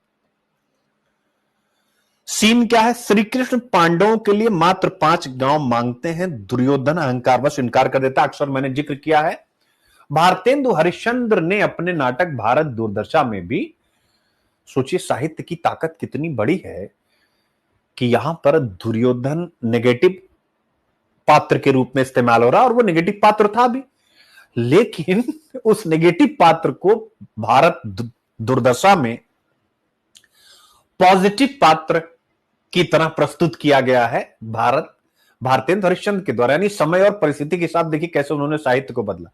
मतलब वो कह रहे थे कि भारत अंग्रेजों के अधीन है, आज भारत की समस्त भूमि पर उनका कब्जा है। फिर वो कहते हैं एक समय जब साक्षात भगवान श्री कृष्ण के दूतत्व करने के बाद, यानी एम्बेसडर कौन थे, श्री कृष्ण, और हस्तिनापुर के दरबार में उन्होंने कहा कि 5 पांडवों को 5 गांव दे दो, लेकिन दुर्योधन ने कहा सूच्यग्रम नैव दास्यामि बिना युद्धेन हे केशव। क्या, सूच्यग्रम नैव दास्यामि बिना युद्धेन हे केशव। हे केशव, तुम 5 गांव कह रहे हो, सुई की नोक के बराबर भी भूमि बिना युद्ध के नहीं दूंगा। उन्होंने इसको पॉजिटिव लिया कि जहां दुर्योधन ऐसा कह रहा था, आज हमारी धरती पर ही सबने कब्जा कर लिया। खैर वो एक अलग कॉन्टेक्स्ट है। वही चीज यहां पर भी है मेरे प्यारे बच्चों। क्या है, वही चीज यहां पर भी है, याद रखेगा, वही चीज यहां पर कही गई। तो मैसेज यानी संदेश, जब शांति की हर कोशिश विफल हो जाए तब धर्म के लिए युद्ध भी आवश्यक हो जाता है। इन पंक्तियों का अर्थ यही है। यानी जब कोई अहंकारी व्यक्ति जैसे पाकिस्तान बार बार विनम्रता और संवाद की उपेक्षा करता है, तब केवल युद्ध ही अंतिम उपाय बचता है। यही भारतीय सेना की तरफ से कहा गया। यह बताता है कि भारत ने पाकिस्तान को पर्याप्त अवसर दिए, पर जब उसने आतंकवाद का साथ नहीं छोड़ा तो मजबूरन कार्रवाई करनी पड़ी। Point is clear. अब आता है भारतीय संदर्भ में इसकी प्रतीकात्मकता। प्रतीक यानी हमारे लिए उसका क्या महत्व रहा। भारत ने शांति की पहल की, इस कविता के माध्यम से भारत ने बता दिया। यानी काव्य का उदाहरण इस बात का संकेत देते हैं कि भारत ने डिप्लोमेटिक और शांतिपूर्ण प्रयास किए। दूसरा, लेकिन धैर्य की भी सीमा होती है। जब उकसावे की सीमा पार हो जाती, जैसे आतंकी हमले, तो भारत को कार्रवाई करनी पड़ती है। मोरल जस्टिफिकेशन ऑफ फोर्स, यानी भारत ने जो बल प्रयोग किया उसका नैतिक औचित्य भी इस कविता के द्वारा सिद्ध होता है। ये पंक्तियां भारत की सैन्य प्रतिक्रिया को आक्रामकता नहीं बल्कि अंतिम विकल्प के रूप में दर्शाती हैं, इसलिए इन पंक्तियों का इस्तेमाल किया गया है। अब जो बच्चे पीसीएस वाले, यूपी पीसीएस वाले, ठीक है, आपको साहित्य को कैसे लाना है सीख लीजिए। आप, एक तपस्या है। एक अच्छे अध्यापक के साथ 1 2 साल 4 साल तपस्या करनी पड़ेगी। बट हम तो संबंध ही उतनी देर का बनाते हैं जितनी देर में कि हमारा कोर्स हो जाए, थोड़ा थोड़ा इधर उधर हो जाए, बस जाओ भैया तुम, अब तो हम ग्रुप बना के पढ़ेंगे। आप सोचिए कि इतने सारे प्लेयर हैं, तब भी 2 अंपायर की जरूरत पड़ती थी, अब तीसरा अंपायर रख दिया गया। आप सोचिए 11 प्लेयर होते हैं, सबको अपनी ड्यूटी पता है, मुझे बॉलिंग करनी, बैटिंग करनी, तब भी एक कप्तान की आवश्यकता है, एक उप कप्तान की आवश्यकता होती। कप्तान को पता है क्या करना, उप कप्तान को पता है क्या पता करना, उसके बाद भी एक कोच की जरूरत पड़ती है, हेड कोच। हेड कोच को पता है क्या करना है और कैसे करना है, लेकिन तब भी वो अपने अंदर बॉलिंग के कोच अलग रखता है, बैटिंग के कोच अलग रखता है। कोच और बॉलिंग और बैटिंग के कोच और फील्डिंग के कोच को पता है कि क्या करना, उसके बाद भी उनके ऊपर एक मैनेजर होता है जो स्वाभाविक रूप से इनकी जो भी नीड होती है उसको मैनेज करता है। आप विचार कीजिए। बट आप सब, इसीलिए कहता हूं कि समस्या केवल ये नहीं कि यूपीएससी टफ क्वेश्चन पूछ रहा है और हम उस लेवल के हैं नहीं। समस्या यह भी कि हम उस लेवल का बनना नहीं चाहते। याद रखें। फिर इसके बाद आगे बढ़ते हैं। तुलसीदास की चौपाई, विनय न मानत जलधि जड़, भय बिन होए न प्रीति, बोले राम सकोब तप, भय बिन होए न प्रीति। यानी वो तो आप सबको पता है कि भगवान राम जब श्रीलंका जा रहे थे तो समुद्र रास्ता नहीं दे रहा था, फिर उन्होंने निकाला और जैसे ही तीर चढ़ाया वैसे ही वो प्रकट हो गया। तो भगवान राम लंका जाने के लिए समुद्र से विनम्रता से मार्ग देने का अनुरोध करते हैं, जैसे भारत डिप्लोमेटिक प्रयास करता है। और इसके पहले के जितने भी आतंकी हमले होते हैं, आपको पता होगा भारत ने आईएसआई और इन सबको बुलाया कि आप देखिए हम एविडेंस दे रहे हैं, चाहे पार्लियामेंट का हमला हो या अन्य। 3 दिन तक विनती करने के बावजूद समुद्र मौन रहता है। तब श्री राम क्रोधित होते हैं और धनुष उठाते हैं, तब समुद्र देव प्रकट होकर मार्ग देते हैं। भावार्थ इसका यही है कि यदि विनम्रता का उत्तर कठोरता से दिया जाए तो शक्ति का प्रयोग अनिवार्य हो जाता है।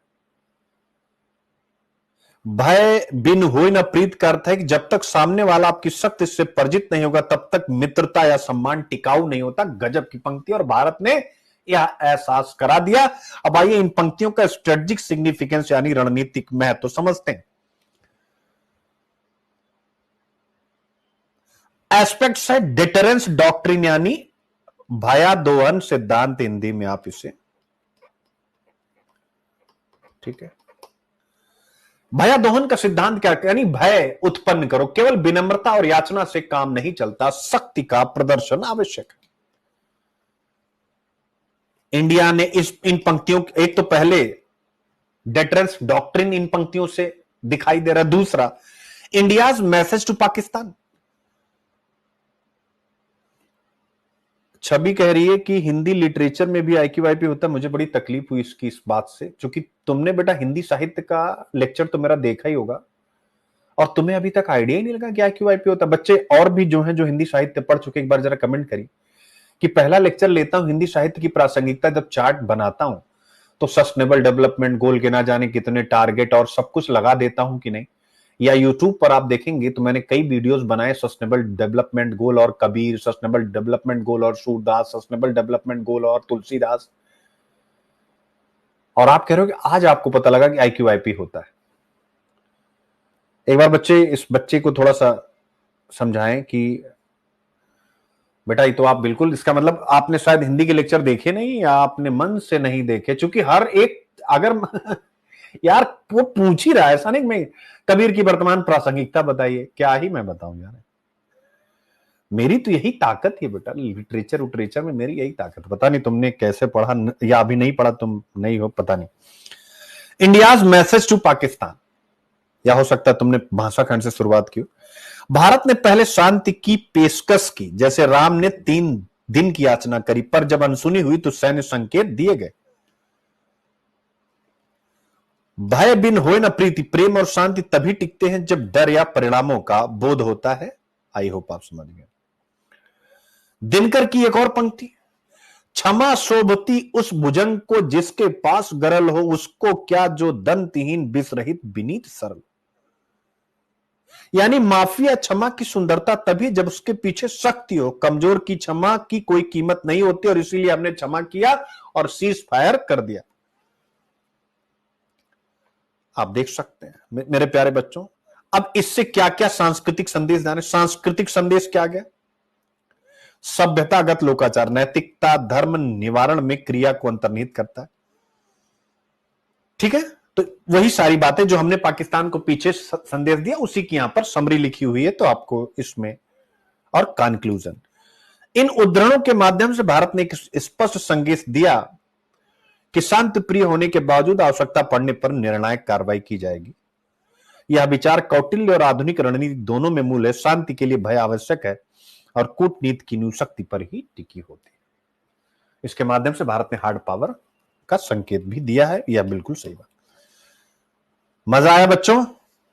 ठीक है, मजा आया तो जिनको भी यूपीएससी की तैयारी करनी है, 1 जून से बिल्कुल नए बैचेस, बिल्कुल ब्रांड न्यू, कोई पिछली क्लास नहीं, कोई नहीं कहेगा कि पीछे की कोई क्लास लेनी है। और आप देख सकते हैं प्री फाउंडेशन बिल्कुल अलग चलेगा, फॉर मेंस बिल्कुल अलग चलेगा, क्योंकि दोनों की डिमांड अलग है और दोनों की क्लास साथ चल रही है। प्री की कौन कौन सी क्लास स्टार्ट हो रही है, मेंस की कौन कौन सी क्लास स्टार्ट हो रही है, मेरे प्यारे बच्चों आप यहां से नोटिस कर सकते हैं। ठीक है, क्लियर है?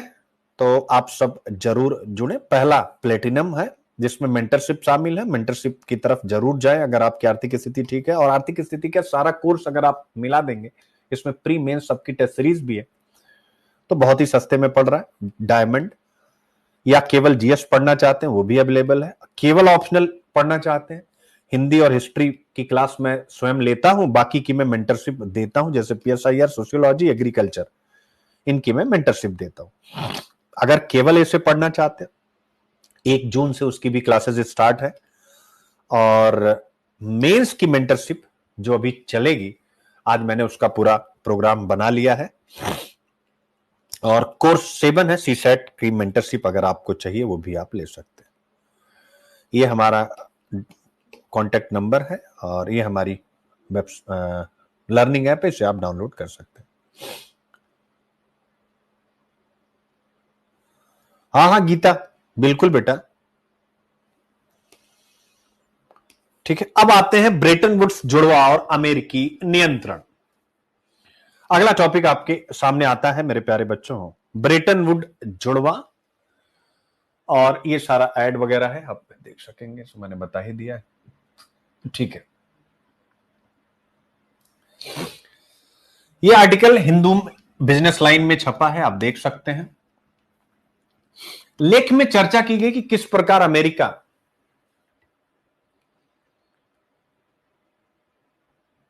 आईएमएफ और वर्ल्ड बैंक पर अपना नियंत्रण चाहता है। सिंपल सी बात है।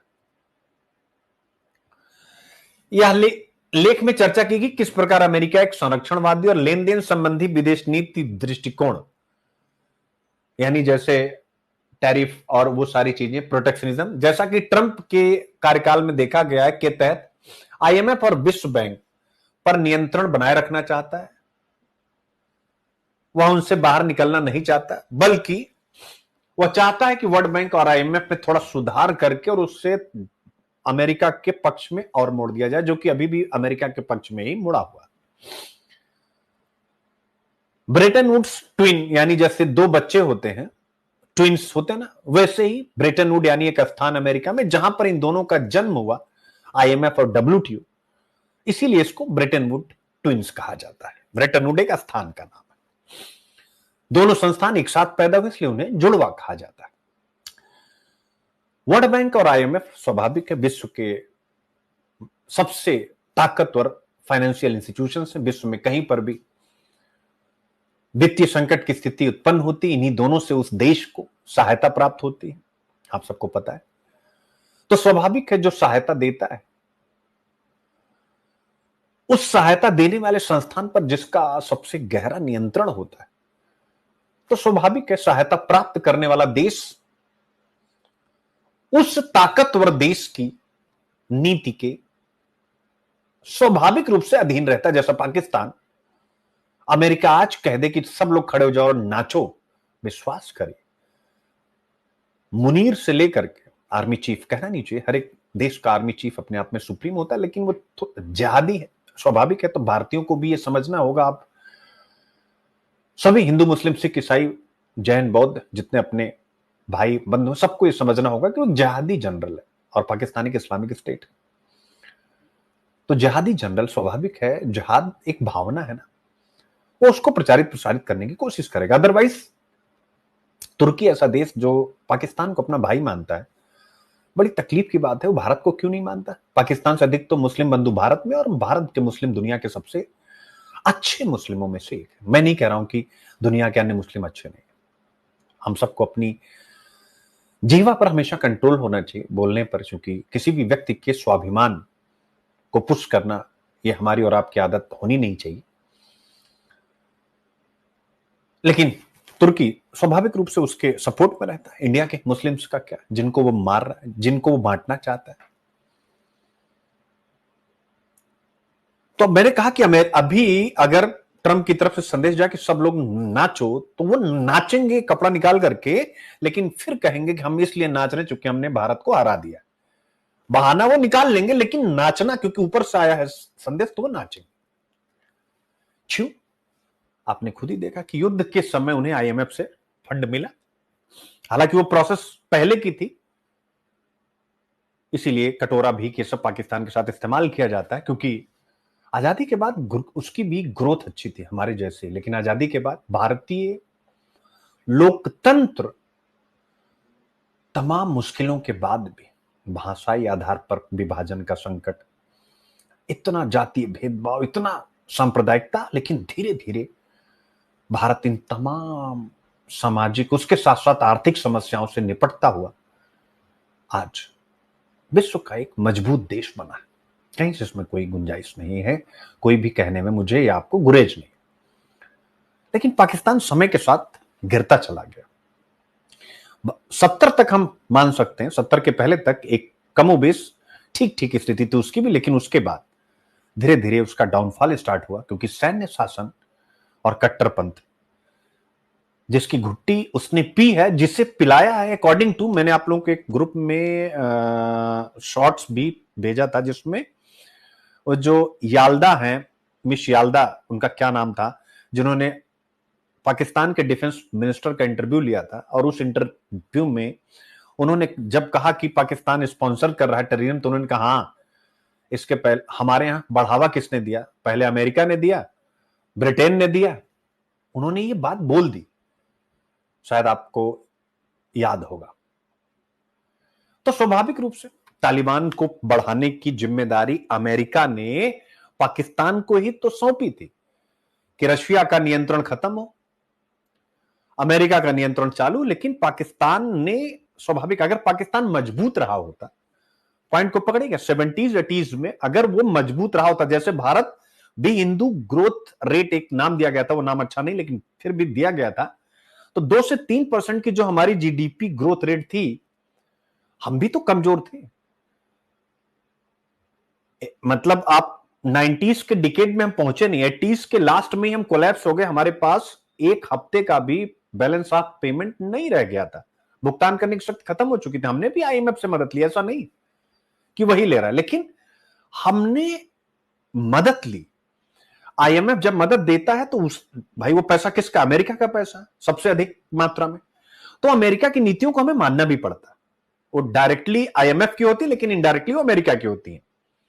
तो हमें अमेरिका की नीतियों को मानना पड़ता है, इसलिए हमने अपनी इकोनॉमी को खोला तो सर्विस सेक्टर अधिक खुल गया, यानी हमने स्वायत्त वस्तुएं ज्यादा बनाई, यानी हम कस्टमर केंद्रित हो गए, यानी भारत को एज अ बाजार हमने डेवलप कर दिया।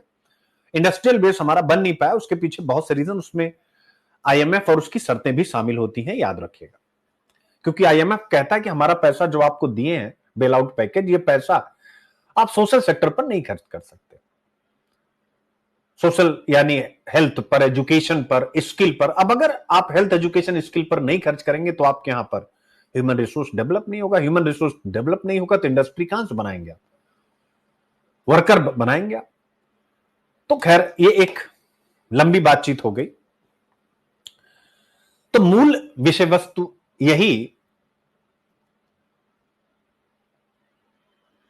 कि आईएमएफ और आईएमएफ पर जिसका कंट्रोल है, वह विश्व में, क्योंकि हर एक देश को कभी न कभी वित्तीय समस्या होती है, उसका पूरा कंट्रोल हो जाता है उस देश की नीतियों पर। और ऊपर से दादा बनने की इच्छा सब में होती है, हर एक व्यक्ति में, बन पाए या ना पाए। कैसे? मैं एक छोटी सी कहानी आपके सामने रखता हूं। कफन, आपने कहानी पढ़ी हो, और पॉइंट क्या? दादा बनने की इच्छा। दादा किसकी? किसी की भी। साउथ एशिया में हम नंबर 1 होंगे, साउथ ईस्ट एशिया में हम नंबर 1 पे होंगे, एशिया में चाइना ही नंबर 1 होगा, ऐसी भावना विश्व में। मेक अमेरिका ग्रेट अगेन, इसको बोलते हैं दादा। आप अपने ग्रुप में, अपने घर परिवार, जहां पर भी, कि हम तो दादा हैं, ये सब में होती है। और ये कैसे सब में होती है? कोई कितना भी उदार हो, वो कहे कि नहीं हम में नहीं है, होती है। वो लीड ना कर पाए अलग बात है, तो वो आगे नहीं आता। कैसे? कफन उपन्यास में, सॉरी, कफन कहानी में आपने घीशु और माधव दोनों कहानी पता ही आपको, बताने की जरूरत। बाप बेटे निहायत ही निर्लज्ज, बेशर्म, कोई काम नहीं करते हैं, और उनकी, उसकी जो पत्नी है वो बनाती है, इधर उधर काम करती है, खाना ये लोग उसी का खाते हैं। मर जाती है एक दिन वो, ये आलू खा रहे होते हैं, लेकिन आलू छोड़ के नहीं जाते हैं कि अगर आलू छोड़ के गए बाप खा लेगा कि बेटा खा लेगा। मर जाती है, फिर रोते हैं, कफन का पैसा आसपास के लोग समाज के दे देते हैं, और फिर ये पहुंचते हैं कफन लेने, लेकिन फिर शराब वगैरह पीने लगते हैं और पकौड़ियां वगैरह बढ़िया एकदम गर्मा गर्म चखना उखना खा रहे होते हैं। जब पेट भर जाता है, थोड़ा सा बचा रहता है, उसमें एक भिखारी आता है और फिर ये उसको देते हैं। जो खुद भिखारी है वो एक भिखारी को खाने का जो कुछ भी इनके पास बचा था वो दे देते हैं, चूंकि इनका पेट भर चुका होता है। वहीं पर मुंशी प्रेमचंद लिखते हैं, मनोविज्ञान के इतने बड़े रचनाकार शायद ही मिले। मैंने क्या बोला? शायद ही मिले। तो प्रेमचंद वहीं पर लिखते हैं, आप सब पढ़िएगा, बड़ा बढ़िया, कि आज उन दोनों ने भी देने का सुख जाना। देने का मनोविज्ञान क्या होता है, उनके इस कृत्य से समझा जा सकता है कि आज उन्होंने देने का सुख जाना। आई होप आप समझ गए। तो स्वाभाविक रूप से आईएमएफ का जो मैंने एक बैकग्राउंड क्रिएट किया, आप सब समझ गए बच्चों। आईएमएफ समझ गए क्या है? एक वित्तीय संस्थान है। वर्ल्ड बैंक क्या है? वित्तीय संस्थान है।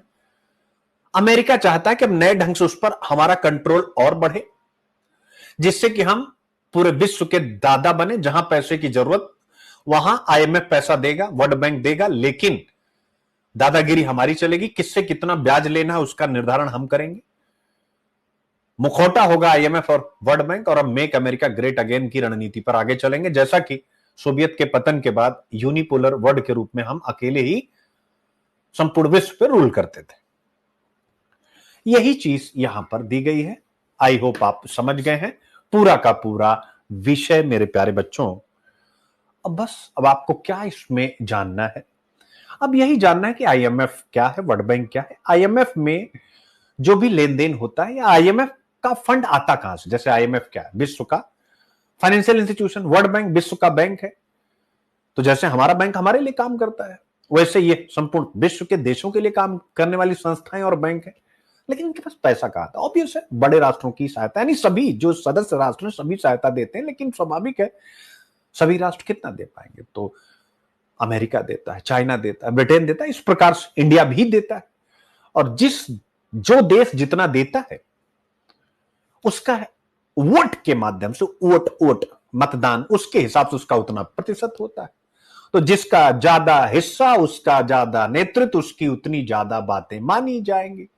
आप स्वयं विचार कीजिए, आपको जो आदमी खर्चा देता होगा पढ़ने का, आपका भाई, आपके पिता, आपकी मां, आपके नाना नानी, कोई भी, तो उनका आप पर ज्यादा नियंत्रण रहता है कि नहीं रहता है? आप स्वयं बताएं।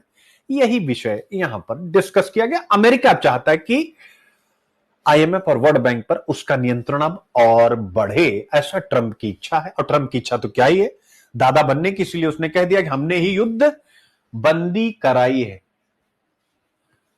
क्या कराई है? हमने ही युद्ध बंदी कराई है।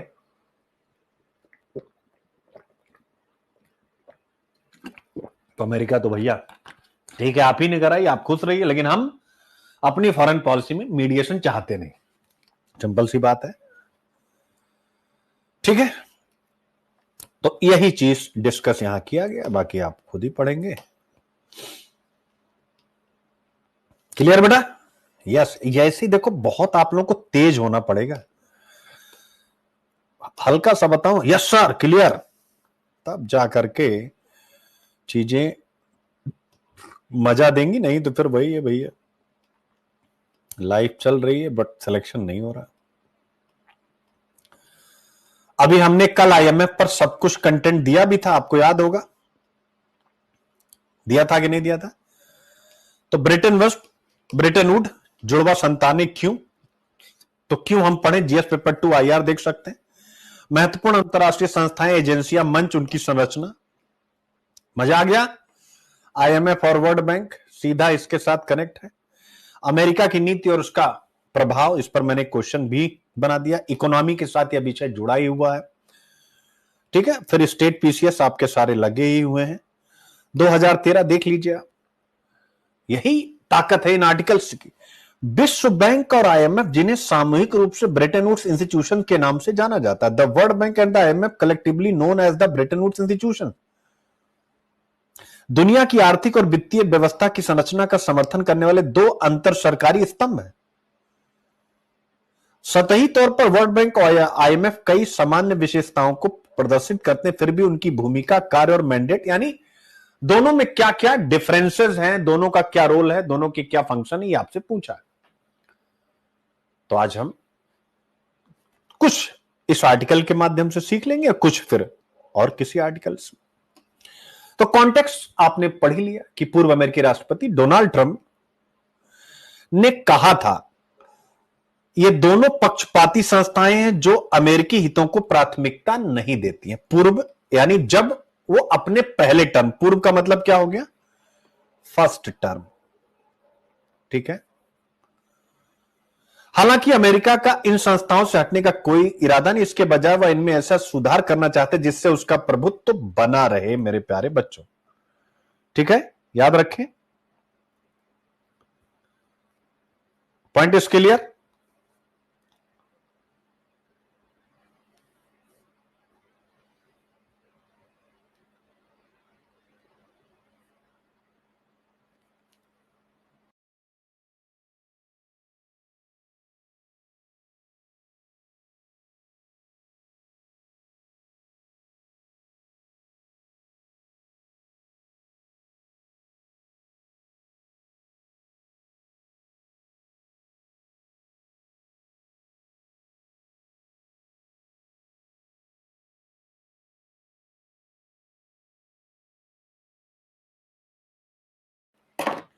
ठीक है। अब ब्रेटन वुड ट्विंस क्या है तो बताने की आवश्यकता नहीं। अंतरराष्ट्रीय मुद्रा कोष, विश्व बैंक, ठीक है, इनका उद्देश्य क्या है और इनका, अंतरराष्ट्रीय मुद्रा कोष तब देता है पैसा जब तुरंत आवश्यकता हो, तुरंत बेल आउट की जरूरत हो। आप देख सकते हैं short term balance of payment support करता है, नहीं अगर आपकी अर्थव्यवस्था तुरंत कोलैप्स हो जाए उसको यह देता है। और उसके साथ साथ मैक्रो इकोनॉमिक सर्विलांस भी रखता है कि आप पैसा कहां खर्चा कर रहे हैं। वर्ल्ड बैंक जो कि दो संस्थाओं से मिलकर बनता है, आईबीआरडी प्लस आईडीए, ये लॉन्ग टर्म के लिए आपको फाइनेंस देता है। किस चीज के लिए, यानी कि आप अपने सड़क, रेलवे, परिवहन, इन सबको मजबूत कर सकें और गरीबी को दूर कर सकें। दोनों 1994 में ब्रेटन वुड में स्थापित हुए, इसलिए इनको ब्रेटन वुड संतानें कहा जाता है। इन संस्थाओं की स्थापना ब्रेटन वुड सम्मेलन में युद्ध से तबाह अर्थव्यवस्थाओं के पुनर्निर्माण और वैश्विक मौद्रिक व्यवस्था को स्थिर करने के लिए की गई थी। अब आईएमएफ वर्सेस वर्ल्ड बैंक लीजिए भाई, अब आप बताइए आनंद की अनुभूति हो रही कि नहीं हो रही। अब आप बताओ कि इसके लिए अलग से आपको जीएस की क्लास की जरूरत है, लेकिन है क्योंकि आप पैसा पे करते हैं, लेकिन जो चालाक हैं वो ऑप्शनल ही ढूंढते हैं, ठीक है।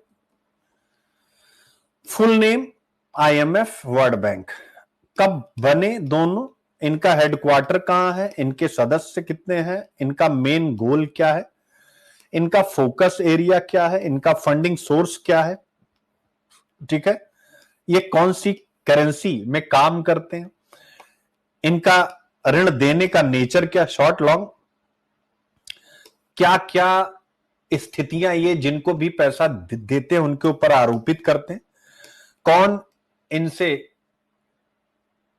ऋण प्राप्त करता है, ठीक है, की रिपोर्ट्स यानी ये कौन कौन सी रिपोर्ट दोनों निकालते हैं। मजा आ गया बेटा, ठीक है, बहुत इजी है जो मैंने समझाया है। यानी आप देख सकते हैं दो प्रश्न पूछा था, दोनों का फंक्शन, दोनों का मैंडेट, दोनों में क्या अलगाव है। हाँ छवि बेटा, यही डिफरेंस पूछा है पीवाईक्यू में, यानी प्रीवियस ईयर क्वेश्चन, ठीक है, आप देख सकते हैं। आईएमएफ बनाम विश्व बैंक की संरचना,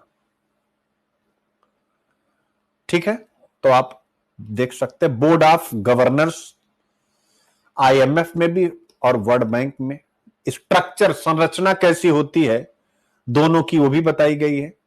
एग्जीक्यूटिव बोर्ड, इसमें कितने मैनेजिंग डायरेक्टर या प्रेसिडेंट कौन कौन कैसे होते हैं, एडवाइजरी बॉडी इनकी कौन सी है, वोटिंग पावर कैसे मिलती है, आप देख सकते हैं। फिर ये किस किस प्रकार से उधार देते हैं आईएमएफ और वर्ल्ड बैंक, आप देख सकते हैं मेरे प्यारे बच्चों। आईएमएफ ऋण इतने प्रकार से देता है और वर्ल्ड बैंक इतने प्रकार से देता है। रियायती ऋण कैसे देता है ये और ये कैसे देता है, आपातकालीन ऋण ये कैसे देता है और ये कैसे देता है, इंडिया कैसे इंगेज है आईएमएफ और वर्ल्ड बैंक में, आप देख सकते हैं। India and IMF and India and world bank, आप पढ़ेंगे बहुत इजीली, इसको समझेंगे। ठीक है, अब की आर्गुमेंट इन द आर्टिकल्स, ये तो हो गया बेसिक। अमेरिका आईएमएफ और बैंक से बाहर नहीं निकलेगा, पुनः नियंत्रण स्थापित करेगा। क्यों? क्योंकि मैंने आपको दादा वाला पूरा फैक्टर बता ही दिया। तो अब अमेरिका क्या करेगा? इसमें सुधार करेगा। ठीक है,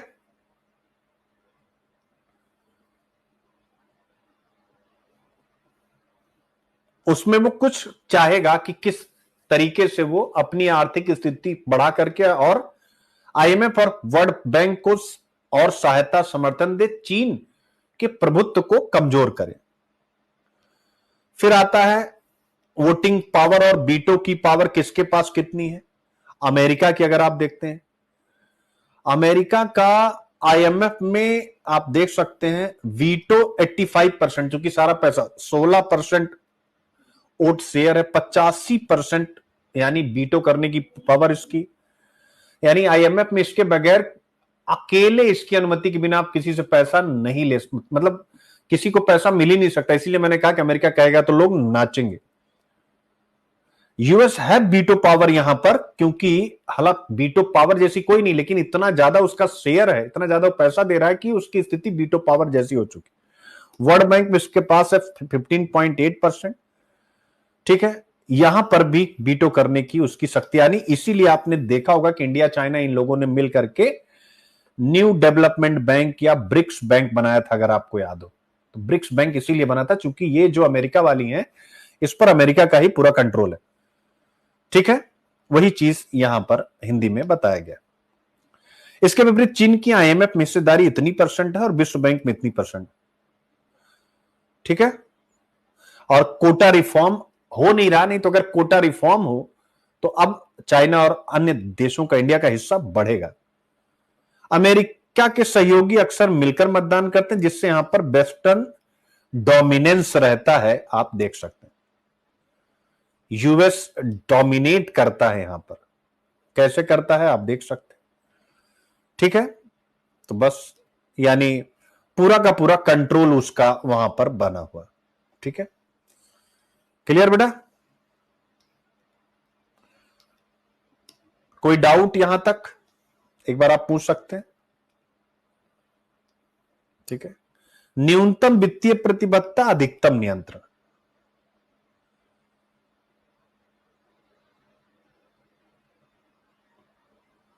यानी अमेरिका का वास्तविक योगदान बेटा जितना होना चाहिए ना, ये संख्या याद रखिएगा, एसडीआर 83 बिलियन और नैब 56, नैब में 56 बिलियन एसडीआर, ये अमेरिका का वास्तविक योगदान। लेकिन कभी इसका पूरा उपयोग नहीं किया गया है, लेकिन वीटो शक्ति बनाए रखे गए। ठीक है, अब आपको कुछ कुछ टर्म जो आए होंगे, जैसे एसडीआर कल भी बताया गया है। एसडीआर आईएमएफ के द्वारा निर्मित एक अंतरराष्ट्रीय आरक्षित परिसंपत्ति है, या कोई मुद्रा नहीं बल्कि स्वतंत्र रूप से प्रयोग योग्य मुद्राओं का दावा है। इसका मूल्य 5 मुद्राओं के एवरेज से निकल रहा है, यूएसडी, यूरो, जापानी येन, पाउंड और चीनी युआन। एसडीआर का उपयोग मताधिकार किसको कितना होगा, कोटा किसका कितना होगा और अंतरराष्ट्रीय खातों का निपटान करने के लिए किया जाता है। नैब एक शब्द आया होगा जिसे हम बोलते हैं द्वितीय पंक्ति उधार प्रणाली। मेरे प्यारे बच्चों याद रखिएगा, यहां पर आया होगा सेकेंड लाइन बारोइंग सिस्टम। अब अगर ये प्रीलिम्स में आ जाए कि second line burrowing system IMF का क्या है, वो भी मैंने, जब आईएमएफ की मुख्य निधि यानी पहली पंक्ति कमजोर पड़ जाती है तो आपातकालीन वित्त पोषण तंत्र सभी का होता है, इनका भी को सक्रिय कर दिया जाता है, जिसे द्वितीय रक्षा पंक्ति के रूप में जाना जाता है। इस प्रणाली का मुख्य तत्व उधार लेने की नई व्यवस्था नैब है। यह संकट के दौरान आईएमएफ को अधिक धन उधार देने के लिए सदस्य देशों द्वारा की गई एक अस्थायी स्वैच्छिक वित्त पोषण व्यवस्था है। आप देख सकते हैं, यानी एक आकस्मिक रिजर्व बनाया गया है कि मान लीजिए कि बहुत विषम परिस्थिति आ जाए तो अमेरिका इस नैब में, मेरे प्यारे बच्चों, ठीक है ना, new arrangement to borrow, SDR, ठीक है ना, न्यू अरेंजमेंट टू बोरो, इसमें अमेरिका कितना योगदान देता है आप देख सकते हैं। उसमें भी सबसे ज्यादा चीन कितना देता है, काफी कम उससे, भारत का बहुत कम है। तो आपातकालीन जो फंड है, यानी मेन फंड और आपातकालीन फंड दोनों पर आईएमएफ में किसका कब्जा है? अमेरिका का कब्जा। क्लियर हो गया बच्चों? तो बस यही सारी बातें हैं। तो ऐसा अगर है तो ग्लोबल गवर्नेंस और इंस्टीट्यूशनल इनइक्वालिटी है, यानी वैश्विक स्तर पर गवर्नेंस की बहुत बड़ी कमी है, इसलिए आईएमएफ में सुधार की जरूरत है, वर्ल्ड बैंक में भी सुधार की जरूरत है। भू राजनीतिक प्रतिद्वंदता अमेरिका और चीन के प्रति, अमेरिका और चीन का सामना सबको करना पड़ेगा। तो अब बदलाव की आवश्यकता है। अमेरिका चाहता है कि ये दोनों भाई यानी ब्रेटन वुड के दोनों संस्थान अमेरिका के कारपोरेट हितों को बढ़ावा दें, ऐसा अमेरिका की अपेक्षा है। भारत के लिए निहितार्थ क्या है? आईएमएफ का कोटा भारत का कितना है? विश्व बैंक ऋण भारत लेता है, भू राजनीतिक लाभ क्या है? कोटा सुधार पर, अगर कोटा सुधार होगा भारत को भी उसका लाभ होगा। तो वही है वैश्विक संस्थाओं के लिए आगे का रास्ता। कोटा में संशोधन हो, मतदान संरचना विश्व बैंक की बदले, नए संस्थान भी आए, जैसे एनडीबी वगैरह का मैंने जिक्र किया गया, ये सारी चीजें, और फिर एक कन्क्लूजन, ठीक है। और एक प्रश्न भी है, आईएमएफ और विश्व बैंक में संयुक्त राज्य अमेरिका का प्रभुत्व वैश्विक वित्तीय प्रशासन को कैसे प्रभावित करता है, चर्चा करें। तो जो आपको थोड़ा बहुत, जब आप क्वेश्चन पढ़ेंगे और भी आपको इजीली चीजें समझ में आ जाएंगी, ठीक है। अब ये हो गया, कल भी हमने करा दिया था ब्रेटन वुड पर, आज भी करा दिया है क्वेश्चन, कोई दिक्कत वाली बात नहीं। अब आता है भारत में रक्षा नवाचार पारिस्थितिकी तंत्र का उदय, यानी अब डिफेंस सेक्टर पर हमें पढ़ने की आवश्यकता है, क्योंकि एक बड़ी पहल हुई है, बड़ा युद्ध था, लेकिन ठीक है। तो आप इसको देखिएगा, यानी ऑपरेशन सिंदूर के दौरान भारत की रक्षा शक्ति का प्रदर्शन हुआ, इसमें स्वदेशी तकनीक और नवाचार की भूमिका स्पष्ट रूप से सामने आई। आईडीईएक्स के बारे में यहां चर्चा की गई है।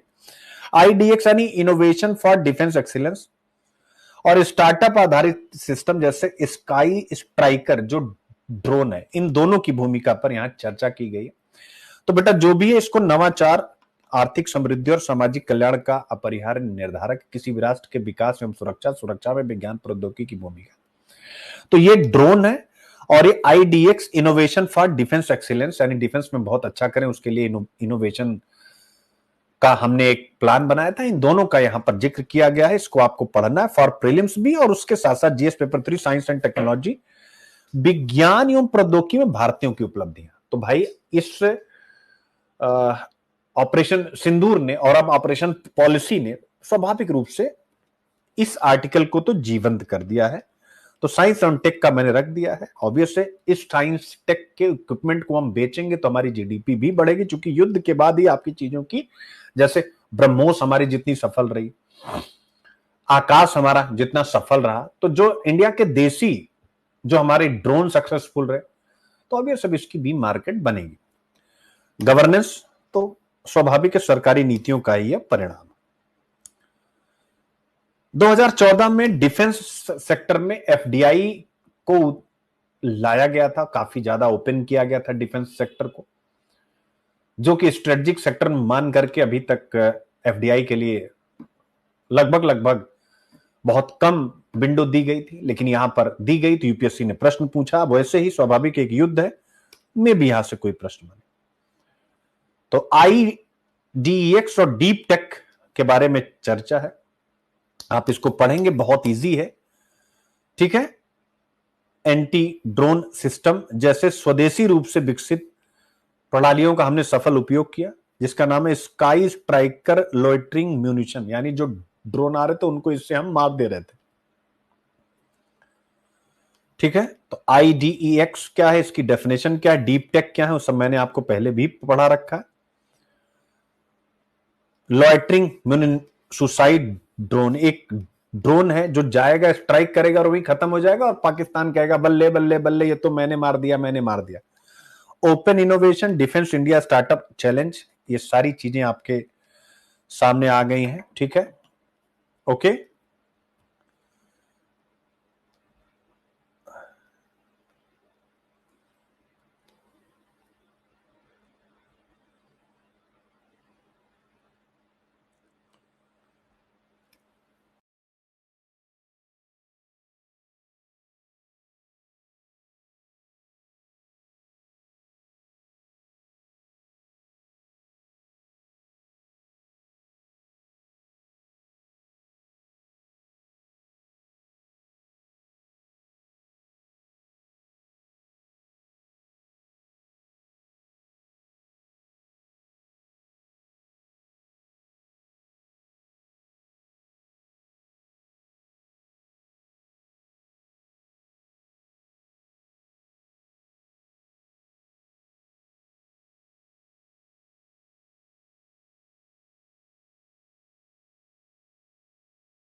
मैंने कहा कि बहुत इजी बना दिया हूं, तो आपको अलग से पढ़ने की जरूरत नहीं, अपने आप ही समझ जाएंगे। और एक मॉडल क्वेश्चन आंसर भी है, तो वहां से भी आपको, और फिर प्रीलिम्स का है तो आप पढ़ेंगे तो बहुत इजीली क्लियर हो जाएगा। शिपिंग उद्योग उत्सर्जन से कैसे निपट रहा है? तो स्वाभाविक है, डायरेक्ट तो इस पर कोई प्रश्न आएगा नहीं, लेकिन उत्सर्जन पर कोई प्रश्न आएगा तो शिपिंग इंडस्ट्री कैसे काम कर रही, वो एक आप एग्जाम्पल के रूप में लिखेंगे। हाल ही में अंतर्राष्ट्रीय समुद्री संगठन की समुद्री पर्यावरण संरक्षण समिति का 83rd सेशन आयोजित किया गया प्रीलिम्स के लिए। पहला है कि भाई अंतर्राष्ट्रीय समुद्री संगठन,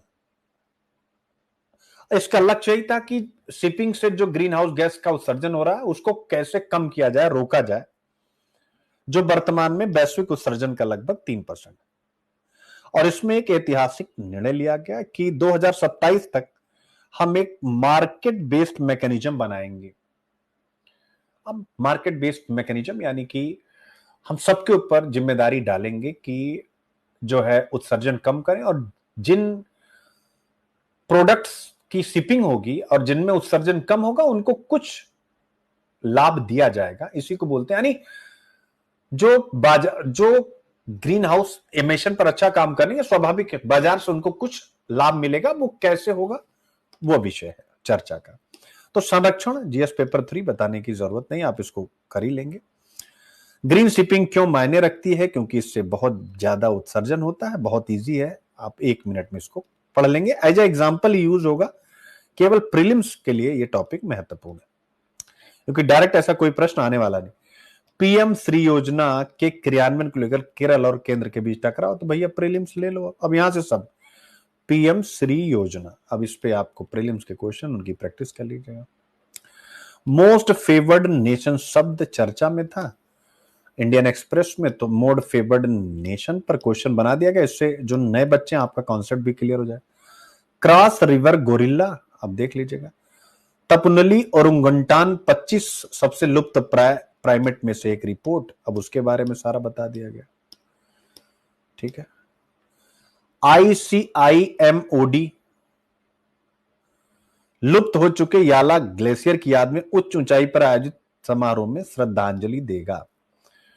तो याला ग्लेशियर क्या है? नेपाल की लंगटांग घाटी में यह स्थित है। लंगटांग घाटी कहां है? तो प्रीलिम्स के लिए अच्छा टॉपिक है, खूब क्वेश्चन बना दिए गए हैं। ठीक है बेटा। BCRC आप देख सकते हैं, यानी बिजनेस करस्पॉन्डेंस रिसोर्स काउंसिल, ये क्या है? इस पर एक क्वेश्चन बना दिया गया, क्या काम करता है। कंज्यूमर प्राइस इंडेक्स यहां पर आपके सामने, तो CPI पर क्वेश्चन बना दिया गया है जो चर्चा में था, आप देख सकते हैं। तो बहुत कुछ, यानी प्रीलिम्स के लिए। क्वांटम की डिस्ट्रीब्यूशन सिस्टम क्या है? QKD, इस पर भी क्वेश्चन बना दिया गया। क्वांटम पर आपसे प्रश्न पूछे ही जाएंगे। तो आई थिंक आप सब इसको खूब बढ़िया से करेंगे। और ठीक है, हाँ भाई, क्या हेल्प चाहिए बेटा बताइए। ठीक है बेटा, तो बस लगे रहिए, मेहनत करते रहिए, ठीक है। सोनू बेटा क्या हेल्प चाहिए था, बोलिए भाई, जल्दी करिए, क्योंकि इस समय मेंस की टेस्ट सीरीज बना रहा हूं।